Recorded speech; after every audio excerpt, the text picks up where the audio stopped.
Welcome to helping hand program. आज के इस टॉपिक में हम देखेंगे इम्पोर्टेंट बुक्स फॉर एग्जाम्स जो यूपीएससी या स्टेट पीसीएस के लिए इक्वली यूजफुल रहेंगी। सबसे पहले हम देखते हैं कि हमने हमारे लास्ट वीडियो में देखा था कि जो ज़्यादातर क्वेश्चंस आते हैं वो करंट या पॉलिटी से आते हैं। तो सबसे पहले हम देखते हैं पॉलिटी के लिए। ये हमारे पास में जो सबसे ज़्यादा जो क्वेश्चंस आते हैं आजकल वो पॉलिटी से आते हैं। तो इसके लिए हमारे पास में एक बुक है, वो है लक्ष्मीकांत। मार्केट में वैसे पॉलिटी के लिए बहुत सारी बुक्स आती हैं, टीडी बसु, सुभाष चंद्रा, ये, लेकिन जो जितनी ज़्यादा बुक्स होती हैं वो अपने को मिसगाइड ज़्यादा करती हैं और हेल्प बहुत कम करती हैं। तो आप पॉलिटी के लिए लक्ष्मीकांत एक बार ज़रूर देखें। ये है थोड़ी सी दिखने में मोटी, लेकिन आप नॉन आर्ट्स बैकग्राउंड के हैं तो भी आपको ये इक्वली यूजफुल रहेगी आपके लिए। इसको आप बहुत आसानी से समझ पाओगे। इसको आप पेज टू पेज एक बार नॉवल की तरह पढ़ेंगे और जब सेकेंड टाइम पढ़ें तो कुछ कॉफ़ी नोट्स आप उसमें से ज़रूर बना लेना। ये बहुत आसानी से आपके समझ में आ जाएगी और आप किसी भी एग्जाम में आराम से क्वेश्चन अटैम्प्ट कर पाएंगे पॉलिटी के इससे। दूसरा हमारे पास में जो बचता है, इसके बाद में आता है हिस्ट्री।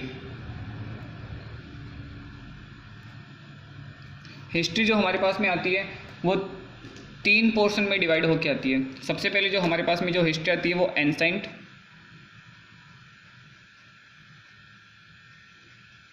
इसके बाद में मिडाइवल,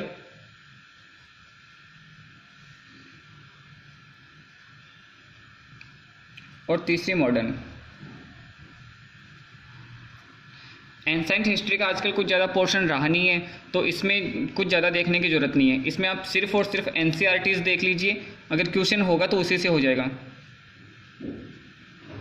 सिर्फ एनसीईआरटीज़ देख लीजिए, जो आपको 6 to 12 सारी देखनी है हिस्ट्री के लिए। इसमें जो ज़्यादातर जो पोर्शन आते हैं वो सिर्फ इंडस सिविलाइजेशन से आते हैं, सिंधु सभ्यता से आ सकते हैं।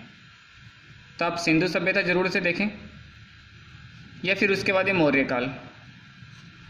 जो मैक्सिमम क्वेश्चंस आते हैं वो सिर्फ यहीं से आते हैं। तो आप सिर्फ इतने से पोर्शन को इसमें से देख सकते हैं और एनसीईआरटीज़ को तो आप एक बार रीड करेंगे ही करेंगे।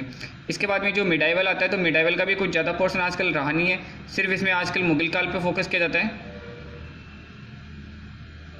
और मुगल काल में भी आर्ट एंड कल्चर पे स्पेशली फोकस किया जाता है। तो आप सिर्फ इसमें ये वाला मुगल काल वाला चैप्टर ही पढ़ें, यही है, इसमें और कुछ खास है नहीं। जो तीसरा हमारे पास में जो बचता है वो है मॉडर्न हिस्ट्री। मॉडर्न हिस्ट्री से में से सबसे ज़्यादा क्वेश्चंस आजकल आते हैं। लास्ट जितने आईएएस के पेपर हो रहे हैं 2-3 साल से, उनमें देखा गया कि जो 15 क्वेश्चन हिस्ट्री के आते हैं उनमें से 2 क्वेश्चन ही सिर्फ है ना एंसेंट या मिडाइवल हिस्ट्री से आते हैं, बाकी जो 12 to 13 क्वेश्चन है वो मॉडर्न हिस्ट्री से आ रहे हैं। तो मॉडर्न हिस्ट्री हमें बहुत अच्छे से तैयार करने की जरूरत है। इसके लिए जो मार्केट में बुक अवेलेबल है वो एक तो है राजीव अहीर सर की, आप राजीव अहीर सर की बुक ले सकते हैं। इसके बाद में एक और है विपिन चंद्रा।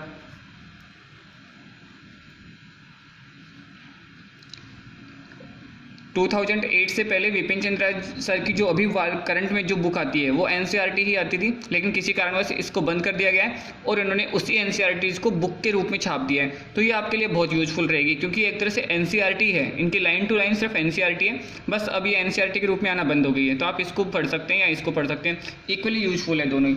इसके बाद में जो सबसे ज़्यादा जो पोर्सन रहता है वो आता है जियोग्राफी का।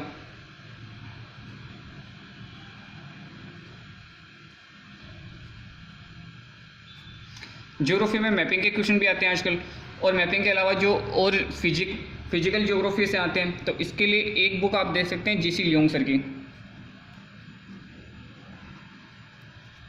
इससे आपको जो जैसे भूकंप, ज्वालामुखी, पर्वत कैसे बने थे, ये वाला चैप्टर इसमें बहुत अच्छा है। इसका फर्स्ट चैप्टर तो इतना अच्छा नहीं है, लेकिन जो सेकंड वाला जो इसकी चैप्टर है वो वाले बहुत अच्छा है, तो आप इसको देख सकते हो। इसके अलावा खुल्लर सर की बुक देख सकते हो आप, ये वाली 2 बुक आप देख सकते हो। इसमें जो सेकंड चैप्टर है वो बहुत बेस्ट है और इसमें जो फर्स्ट चैप्टर है वो ज़्यादा अच्छा है। तो आप दोनों खरीद सकते हैं, तो दोनों, अदरवाइज आप किसी एक को ले सकते हो। इसके बाद में आप एटलस ज़रूर देखेंगे अगर आपको जियोग्राफी समझनी है, और अगर आपको वर्ल्ड जियोग्राफी के क्वेश्चन अटेम्प्ट करने हैं तो इसके लिए आपको एटलस समझने की बहुत ज़्यादा ज़रूरत है। और एटलस मैपिंग के क्वेश्चन आजकल आते ही हैं, हर एग्जाम में मैप वाला क्वेश्चन ज़रूर से आता है। इसके लिए आप देख सकते हैं ऑक्सफोर्ड वाला, ये जो एक और आता है ब्लैक स्वान। आपको दोनों नहीं देखने, कोई भी आप एक ले लीजिए और आपको ऑक्सफोर्ड एटलस को ज़रूर से पढ़ना है।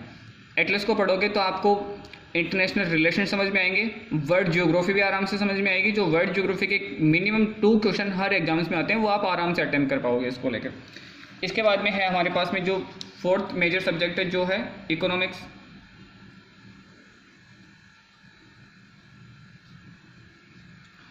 इकोनॉमिक्स में लिए जो ज़्यादातर जो लोग प्रेफर करते हैं वो रमेश सिंह को करते हैं, लेकिन मैं इसको बिल्कुल प्रेफर नहीं करता क्योंकि ये एक 750 पेज के लगभग बुक है।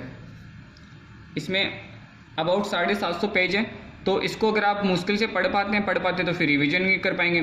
तो मैं तो कहूँगा आप टोटली इसको अवॉइड कर दो। इसकी जगह आप जो दूसरी बुक देख सकते हो वो आप संजीव वर्मा देख सकते हो।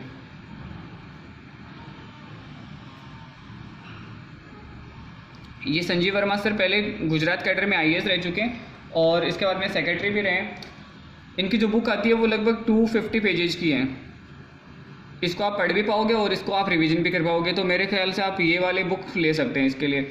इसके बाद में जो आपको इकोनॉमी के लिए देखना है वो देखना है इकोनॉमिक सर्वे।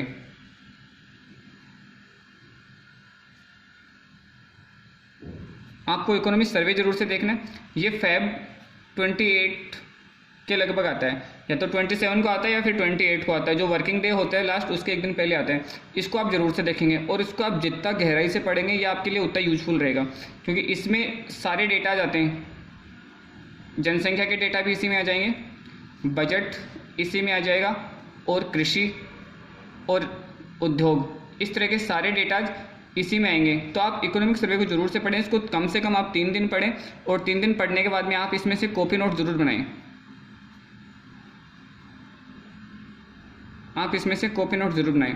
इसके अलावा अगर आप इकोनॉमी के लिए कुछ देखना चाहते हैं कि जल्दी से आपको इकोनॉमी खत्म करनी है, तो आप प्रतियोगिता दर्पण का एक अतिरांक जरूर देख सकते हैं।